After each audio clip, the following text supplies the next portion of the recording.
네, 세 번째 신앙카드는 삶의 목적을 찾는 자신만의 체크리스트라고 합니다. 사람들은 고민을 해요. 내가 지금 이게 하고 있는 것이 나의 삶에 맞는 것인가? 또 내가 지금 내가 좋아서 이걸 하고 있는데 실제로 먹고 사는 문제에 걸리는 경우도 있고요. 또 내가 봤을 때 세상에 필요한 건데 이게 사람들이 알아주지 못할 때도 있고요. 그렇기 때문에 사람은 의미를 찾아가는 존재이고 그 의미를 상실했을 때 오히려 일의 의미를 못 놓치고 자신의 존재 가치를 못 느낄 때도 있습니다. 그렇기 때문에 내가 좋아하는 일만 추구하는 것도 아니고 내가 맞다고 생각하는 것만 추구하는 것도 아니고 내가 잘하는 일만 추구하는 것도 내 삶의 한 부분은 분명히 비어 있어요. 그렇기 때문에 찾았던 신앙카드였습니다. 곧 내가 어떤 삶의 목적을 가지고 어떻게 살아가야 되는지 살펴보는 방법이라는 것이죠. 물론 사람은 기본적으로 오랫동안 무언가를 하기 위해서는 그 일을 사랑해야 됩니다. 그 일을 관심이 있고 내가 좋아할 때 비로소 누가 뭐라 해도 꾸준히 나아갈 수 있는 성실함이 포함되기 때문이죠. 만약 일을 사랑하지 않는다면 그 사람은 하다가 조금만 질리거나 힘들면 멈추게 될 겁니다. 그래서 중요한 건 첫 번째로는 내가 무엇을 좋아하는지를 살펴보면 좋겠죠. 근데 또 재밌는 게 있어요. 보통 사람들은 가풍이라고 하잖아요. 집에서 부모님의 모습을 보면서 자신도 모르는 사이에 그것을 닮아가고 배워가게 됩니다. 아무래도 연구를 하시는 그런 분들의 자녀들은 집에 책이 많다 보니까 책을 쉽게 접하게 되고 책에 대해서 지식적인 것에서 더 쉽게 받아들이는 경향이 있고요. 음악을 하는 부모님 밑에 자란 아이들은 음악적인 감각이 빠를 수밖에 없습니다. 어렸을 때부터 그것을 보고 듣고 자랐기 때문이죠. 그렇기 때문에 내가 받은 재능, 내가 좋아하는 것뿐만 아니라 내가 어떤 거를 잘하는지 잘 식별할 수 있어야 돼요.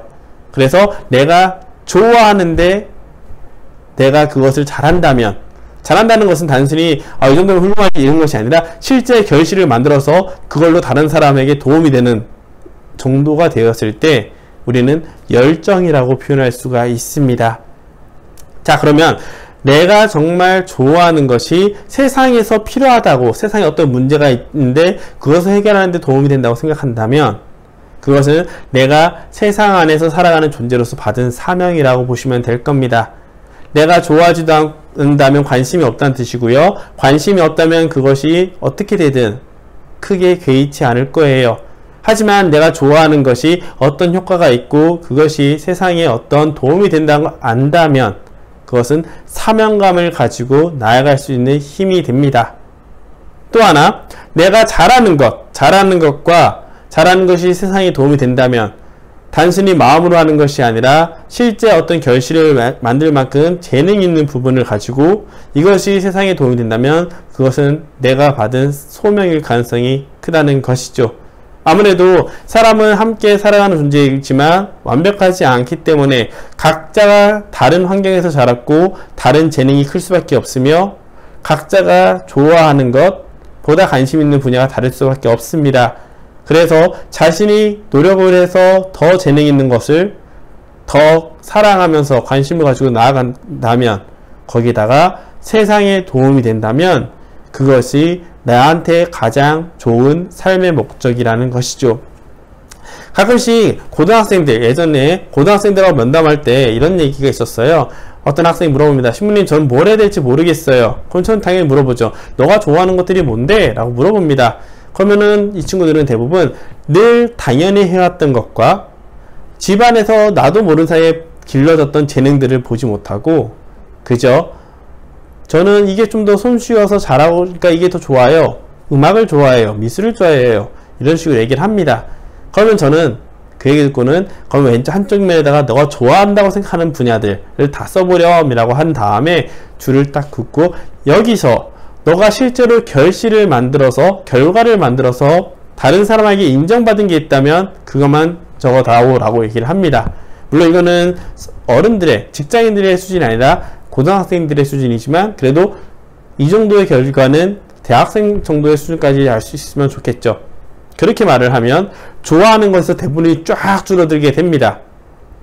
그 상황에서 저는 선택을 할 때 너가 여기서 세상에 너 다른 사람에게 도움을 줄 수 있는 것이 뭐라고 생각하느냐 라고 물어보면 그것을 네가 나아갈 진로라고 말을 해주는 편이에요.